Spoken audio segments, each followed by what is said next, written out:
40 seat किस बात का मोदी जी को दिया जाएगा? उन्होंने पूरे देश को लूटा है, उन्होंने पूरे देश को अडानी और अंबानी ऐसे बड़े बड़े व्यापारियों को, जो गुजराती व्यापारी हैं, उनको बेच दिया, अंतर्राष्ट्रीय हवाई अड्डा बेच दिया, और इस तरह से नुकसान पहुंचाने का काम बिहार और पूरे देश को किया है प्रधानमंत्री ने। सर, खाने पीने का जो सामान है उसमें जब ये बढ़ रहे हैं जी और कांग्रेस का एक बस सरकार था, यही बताने के लिए आपको लिए काफ़ी है कि खाने पीने का सामान हो जाए, चाहे गैस सिलेंडर हो जाए। अगर किसी को चावल भी बनाना है, सिर्फ चावल, तो उसके लिए उसको गैस चाहिए। आप कलम कॉपी पर टैक्स लगा रहे हैं। आपने एक साल में दूध के दाम को 10 से 12 रुपए लीटर बढ़ाया है, जो दूध बच्चों के लिए, नवजात बच्चों के लिए काम आता है। तो इस तरह का कुकर्मी सरकार सिर्फ और सिर्फ औरंगजेब का था, और ये औरंगजेब के पद चिन्हों पर चल रहे हैं, और ये प्रधानमंत्री देश को लूटने का काम कर रहे हैं और बिहार को तबाह करने का। लेकिन ये चेतावनी देता है बिहार प्रदेश कांग्रेस उनको कि किसी कीमत पर वो अपने लूटने के एजेंडे में कामयाब नहीं होने देंगे। एक एक आदमी अब समझ रहा है कि किस तरह से बिहार को इन्होंने बर्बाद किया, और अब सभी लोगों ने गठबंधन का मन बना लिया है, इंडिया का गठबंधन का मन बना लिया है, और बहुत बड़ी तादाद में हमारे वोट आएगा, और लगभग 35 से 36 सीट जीतने का टारगेट है हमारा।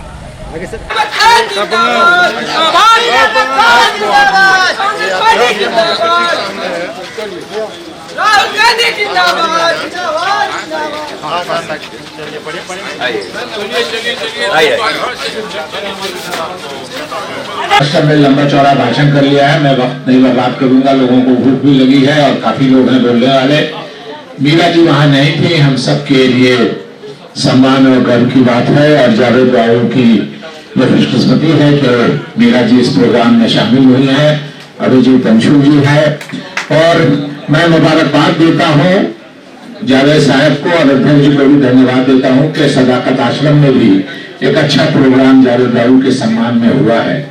मैंने एक गुजारिश की है बिहार कांग्रेस की तरफ से जावेद साहब से कि एमपी का चुनाव होने वाला है, एमपी का खुद इनको भी चुनाव लड़ना है। हम लोग इनको दूसरे टर्म में भी एमपी की हैसियत से देख रहे हैं, और अखिलेश जी और शकील अहमद खान साहब जो 10-12 सीट लोकसभा की लावेंगे, उसमें कैंडिडेट लगभग तय रहेगा, बहुत ये नहीं है।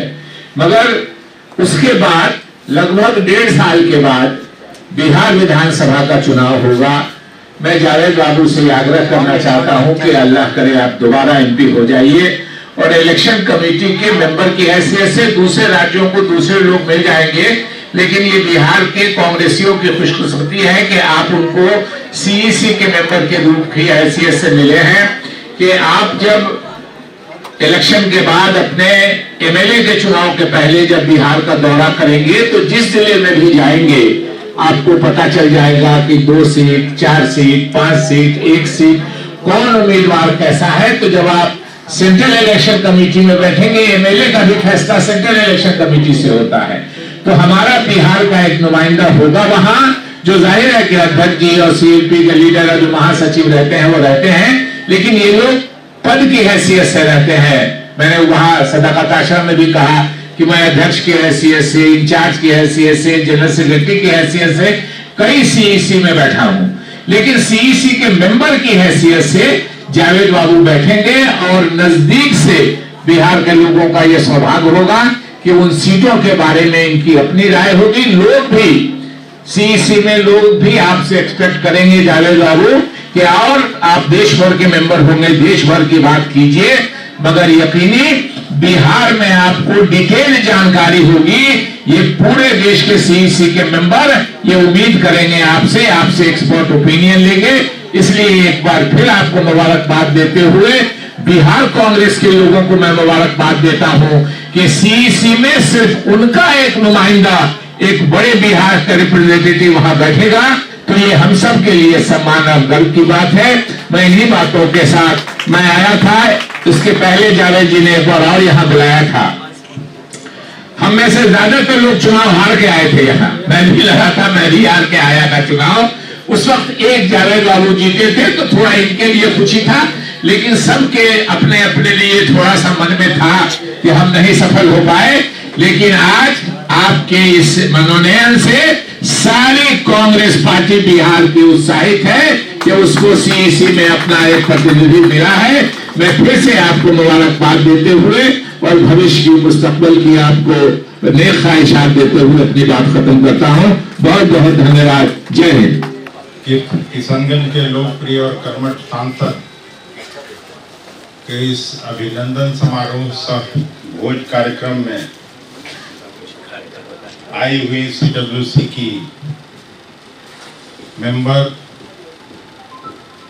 पूर्व स्पीकर, भारत सरकार की पूर्व मंत्री, हम सभी के नेता परम आदरणीय मीरा कुमार जी,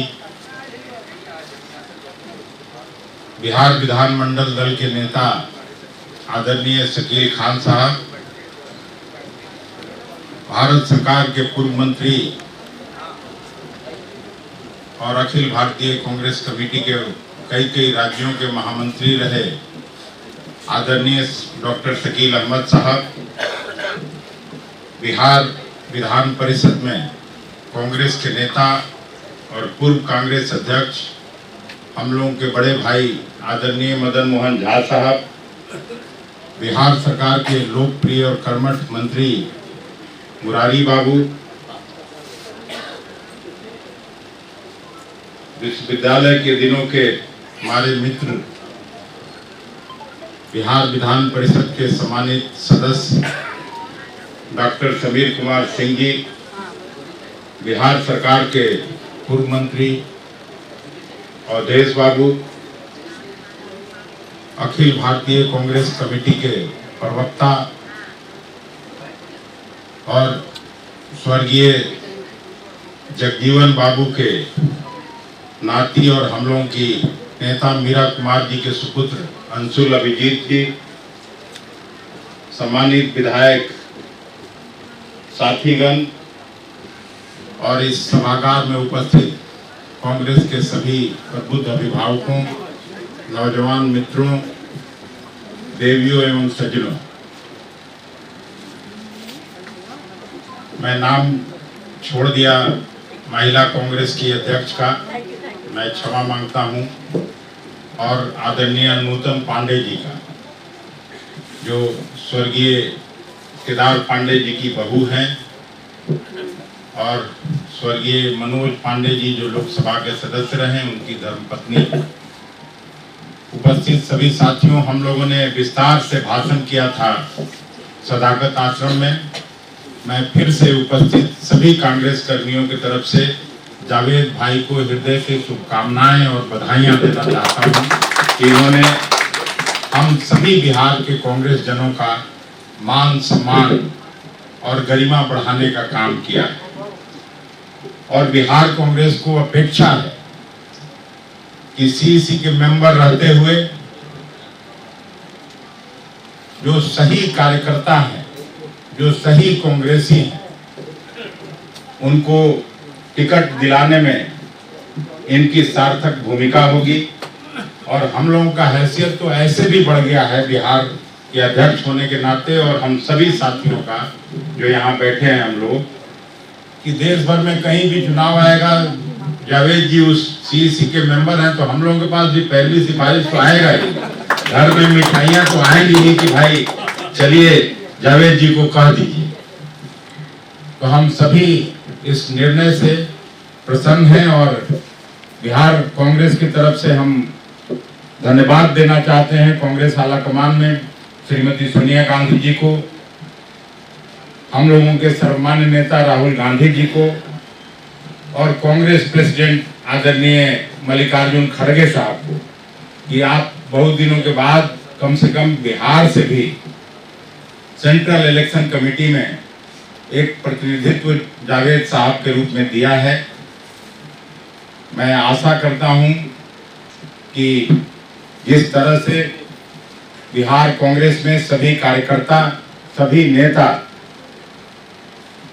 जिले जिले की इस मीटिंग में, संकल्प रैली में भाग ले रहे हैं, निश्चित रूप से हम जब पहली बार आए थे, आदरणीय मीरा जी भी उस दिन आई थी और उस दिन मैंने भाषण किया था कि हम चाहते हैं कि 90 के पहले का कांग्रेस फिर से बिहार में स्थापित हो और जो कारवां चला है भोजपुर आरा से बक्सर, बक्सर से कैमूर, कैमूर से सासाराम और सासाराम से कल जब हम लोगों ने औरंगाबाद में समाप्त किया तो जो जोश और उत्साह कार्यकर्ता साथियों में देखा, जो नेताओं में देखा, तो मुझे उम्मीद है कि जरूर हम लोग 90 के पहले के कांग्रेस स्थापित करने में सफल होंगे, लेकिन वही जोश बनाए रखना है। जावेद साहब को वहां भी मैंने प्रार्थना किया था कि आप बहुत समय देते हैं किशनगंज में, बहुत अच्छी बात है, लेकिन थोड़ा समय बिहार प्रदेश कांग्रेस कमेटी को भी दीजिए, उससे हम लोगों का हौसला बढ़ेगा और बिहार कांग्रेस को ताकत मिलेगी। अंत में मैं अपना भाषण यहीं समाप्त करूंगा। अल्लाह से, ईश्वर से दुआ और प्रार्थना करता हूं कि आपको लंबी उम्र दें, आपको सफलता प्रदान करें, ताकि आपका व्यक्तित्व कांग्रेस को मजबूत करने में मदद करे, मदद आए आपका व्यक्तित्व और शख्सियत। इसी कामना के साथ मैं पुनः आप सभी लोगों से मिलने का अवसर पाकर, अपनी बातों को कहने का अवसर पाकर आपका धन्यवाद करता हूं। बहुत बहुत धन्यवाद। इंजीनियर गोपाल कृष्ण, प्रखंड अध्यक्ष पटना, पिरबहोर प्रखंड अध्यक्ष कांग्रेस पार्टी। और मैंने 1 महीना भारत जोड़ो यात्रा में बिताया। केरल और कर्नाटक पूरा चला, राहुल जी के साथ चलने का मौका प्राप्त हुआ और बड़े बड़े नेताओं के साथ घूमने का मौका प्राप्त हुआ। मैंने काफ़ी समय किसान आंदोलन में भी दिया है और अभी मैं ध्यान दे रहा हूं कि कैसे कांग्रेस पार्टी को मजबूत से मजबूत बिहार में बनाया जाए, उस पर हम काम कर रहे हैं। और मोदी जी की जो बिहार विरोधी नीति है, क्योंकि उनका नीति तो पूरा देश विरोधी है, लेकिन बिहार में मैं हूं और बिहार के लिए जब मैं काम कर रहा हूं तो मोदी जी का जो छात्र विरोधी, बिहार विरोधी नीति है, उसके खिलाफ मैं काम कर रहा हूं। अगर एक फैक्ट्री भी उन्होंने बिहार के लिए खोला होगा, एक फैक्ट्री जिसमें 10-20 लोग ही काम करते होंगे, तो मैं मान जाऊंगा। कुछ भी नहीं है, 40 से 40 सांसद देने का काम किया बिहार की जनता ने, लेकिन एक फैक्ट्री मोदी जी ने बिहार को नहीं दिया। हमेशा बिहार के साथ झूठा वादा करने का, 1.25 लाख करोड़ का वादा करने का और इस तरह के तमाम झूठे वादे करने का काम किया, और जिससे कोई फायदा बिहार के जनता को नहीं है। जो सरकारी नौकरी रेलवे में थी, बैंक में थी, उन सभी नौकरियों को ख़त्म करके बिहार के छात्रों के साथ धोखाधड़ी करने का काम किया। और इस तरह से पूरी ताकत से कांग्रेस पार्टी काम कर रही है और जन जन को हम लोग जागरूक करने जा रहे हैं कि कैसे हम काम करें बिहार के जनता के हित में, कैसे कांग्रेस पार्टी का प्लान है बिहार के छात्रों के लिए, कैसे नौकरी देने का कार्यक्रम है। इन सारी बातों पर हम ध्यान देना चाह रहे हैं। पूछिए आप। यार सर जी, बेरोजगारी कैसे दूर होगा? बेरोजगारी दूर था। जब कांग्रेस की सरकार थी तो रेलवे और बैंक में करोड़ों नहीं लाखों नौकरी थी, वो दिया जाता था। जानबूझकर मोदी जी ने बिहार के छात्रों को नुकसान पहुंचाने के लिए, बिहार राज्य को नुकसान पहुंचाने के लिए उन्होंने रेलवे और बैंक को प्राइवेटाइज किया और पूरी की पूरी नौकरी खत्म कर दी। आज ये जुल्म आज तक आज़ादी के बाद किसी ने नहीं किया। पार्टी की राजनीति अलग होती है, जाति पात चलता रहता है, लेकिन छात्रों का भविष्य बर्बाद करना, ये बहुत बड़ा जुल्म किया है बिहार के लोगों के साथ मोदी जी ने। बिहार में सर आपकी भी मतलब सरकार गठबंधन का सरकार जी, है, तो आप भी तो बिहार में दे सकते हैं। दे रहे हैं, दे सकते नहीं हैं।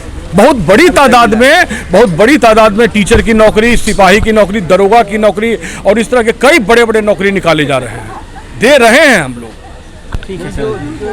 जो 20 लाख वादा हुआ था नौकरी देने जी, का चुनाव जी, समय, वो जी। अभी तक कुछ भी पूरा नहीं हुआ है। जी, आपको ये चीज़ प्रधानमंत्री से एक बार पूछना चाहिए था कि उन्होंने जो 2 करोड़ का वादा किया था वो क्या हुआ। 10 लाख का जो हमने वादा किया था उसमें कम से कम 3 से 4 लाख नौकरी ऑलरेडी दिया जा चुका है और अगले महीने दिसंबर तक बहुत बड़ी बहाली निकलने वाली है। तो उनको शर्म आना चाहिए प्रधानमंत्री को कि जिस तरह से उन्होंने बिहार को बदनाम करने का काम, बिहार को बेरोजगार बनाने का काम, बिहार में इंडस्ट्री का कोई योगदान नहीं, कुछ नहीं, और 40 सीट किस बात का मोदी जी को दिया जाएगा। उन्होंने पूरे देश को लूटा है, उन्होंने पूरे देश को अडानी और अंबानी ऐसे बड़े बड़े व्यापारियों को, जो गुजराती व्यापारी हैं, उनको बेच दिया, अंतर्राष्ट्रीय हवाई अड्डा बेच दिया और इस तरह से नुकसान पहुंचाने का काम बिहार और पूरे देश को किया है प्रधानमंत्री ने। सर खाने पीने का जो सामान है उस पर जब ये तो बढ़ रहे हैं जी अभी जी तक, जी और कांग्रेस का एक बस सरकार था, उसको यही बताने के लिए आपको लिए काफ़ी है कि खाने पीने का सामान हो जाए, चाहे गैस सिलेंडर हो जाए। अगर किसी को चावल भी बनाना है, सिर्फ चावल, तो उसके लिए उसको गैस चाहिए। आप कलम कॉपी पर टैक्स लगा रहे हैं। आपने एक साल में दूध के दाम को 10 से 12 रुपए लीटर बढ़ाया है, जो दूध बच्चों के लिए, नवजात बच्चों के लिए काम आता है। तो इस तरह का कुकर्मी सरकार सिर्फ और सिर्फ औरंगजेब का था, और ये औरंगजेब के पद चिन्हों पर चल रहे हैं, और ये प्रधानमंत्री देश को लूटने का काम कर रहे हैं और बिहार को तबाह करने का। लेकिन ये चेतावनी देता है बिहार प्रदेश कांग्रेस उनको कि किसी कीमत पर वो अपने लूटने के एजेंडे में कामयाब नहीं होने देंगे। एक एक आदमी अब समझ रहा है कि किस तरह से बिहार को इन्होंने बर्बाद किया, और अब सभी लोगों ने गठबंधन का मन बना लिया है, इंडिया का गठबंधन का मन बना लिया है, और बहुत बड़ी तादाद में हमारे वोट आएगा, और लगभग 35 से 36 सीट जीतने का टारगेट है हमारा। आगे सर आपका सरकार बनेगा जी, तो क्या उम्मीद किया जाए? हमारा सरकार बनने पर सबसे पहला उम्मीद की जो जरूरत की चीजें हैं, नित्य दिन डेली गैस सिलेंडर हो और तरह तरह की चीजें हो, इस तरह को कम किया जाए, सस्ता किया जाए। आज जहां भी कांग्रेस की सरकार है, ये कहने की सिर्फ बात नहीं है, करने की बात है। जहां कांग्रेस की सरकार है, राजस्थान, छत्तीसगढ़, कर्नाटक, हर जगह हम 500 रुपये में सिलेंडर दे रहे हैं। हम कहते नहीं हैं, हम करके दिखाते हैं। कांग्रेस पार्टी ने उनको चेतावनी दिया है, नरेंद्र मोदी को, हमारे राहुल गांधी जी ने, कि जो दम है आप उखाड़ लीजिए, और हम देखते हैं कि आपकी कितनी ताकत है कि आप संविधान बदल दोगे। किसी कीमत पर ये होने नहीं देंगे हम। ये गरीबों का देश है, किसानों का देश है, सैनिकों का देश है, और ये रहेगा। सम्राट चौधरी जी बोलते हैं कि बिहार में मेरा मतलब 35 से 40 सीट आने वाला है। अच्छा। जो गठबंधन है जी, उसमें सफाया हो जाएगा। आप पूछिए, आप मीडिया के लोग हैं, सम्मानित मीडिया के लोग हैं, मैं आप लोग ऐसे मीडिया का सम्मान करता हूं। आप पूछिए सम्राट चौधरी जी कि अपने दम पर वो कहीं जीते हैं क्या चुनाव आज तक? चैलेंज करते हैं। वो जो मॉडल बने हुए हैं ना, दाढ़ी रख के और पगड़ी उड़ी बांध, उनको मॉडलिंग करना चाहिए ना। सैलून में जाके 5 स्टार 5 सितारा सैलून में जाके जो लगवाते हैं क्रीम और पेंट, तो उनको बोलिए कि अपने दम पर चुनाव लड़े हैं। आज जो बीजेपी बोलती है परिवारवाद की पार्टी, आज उन्हीं का परिवार शकुनी चौधरी जी के पुत्र के नाम पर जो सीटें जीत जाएं, 56 घाट का पानी पिए हैं। आरजेडी, जदयू, हम अब आए हैं बीजेपी में, अंतिम क्रिया करने वो बीजेपी में आए हैं। समझे? किसी कीमत पर बिहार प्रदेश में जो इंडिया गठबंधन की सरकार लड़ेगी, 35 से 36 सीट पर जीतेंगे। और ये जो गुजराती कुकर्मियों का जो सरकार है कि किताब और कलम और दूध पर जो टैक्स लगा रहा है, इसको बर्बाद कर दिया जाएगा, उनके व्यापारियों को जेल भेजा जाएगा। और प्रधानमंत्री भी बहुत सारे जो अनैतिक काम किए हैं, जिन्होंने देश बेचने का अवैध काम किया है, चाहे LIC हो, चाहे ONGC हो, चाहे और भी बड़े बड़े ऑर्गेनाइजेशन, इंडियन एयरपोर्ट हो, सभी लोगों को उसके एवज में उन पर कार्रवाई भी किया जाएगा। इतना ही नहीं जी सर, जो इंडिया और भारत का जो अभियान छिड़ा हुआ है जी, इसमें क्या रहेगा, इंडिया रहेगा या भारत रहेगा? आप पूछिए प्रधानमंत्री जी से कि मेक इन इंडिया क्या होता है, स्टार्टअप इंडिया क्या होता है, टीम इंडिया कौन लाया, इंडियन एयरफोर्स कौन बनाया, इंडियन आर्मी कौन बनाया। पागल हो जाएंगे वो। ठीक है, उनके बस का नहीं है। ये भारत है, ये विविधताओं का देश है, 10 तरह के लोग से मिलकर ये देश बना है। अगर हमारा इंडिया के नाम से गौरव है, अगर हमारे इंडिया नाम से विदेश में जाने से अगर हमारा बिजनेस और व्यापार बढ़ता है, तो उसमें क्या नुकसान है आपको? क्या नुकसान हो सकता है आपको?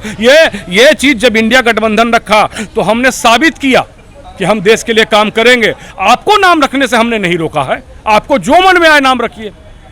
आपने धर्म का व्यापार किया, आप इतने नीचे गिर गए कि भगवान रामचंद्र के चंदा जो आया अयोध्या में, उस चंदा में गबन किया, उसकी जमीन में गबन किया, सब कुछ किया कुकर्मी आप। तो ये गुजराती व्यापारी लोग से देश नहीं चलेगा। और इसीलिए हमारे पूर्वजों ने 70 साल तक उसको आने नहीं दिया।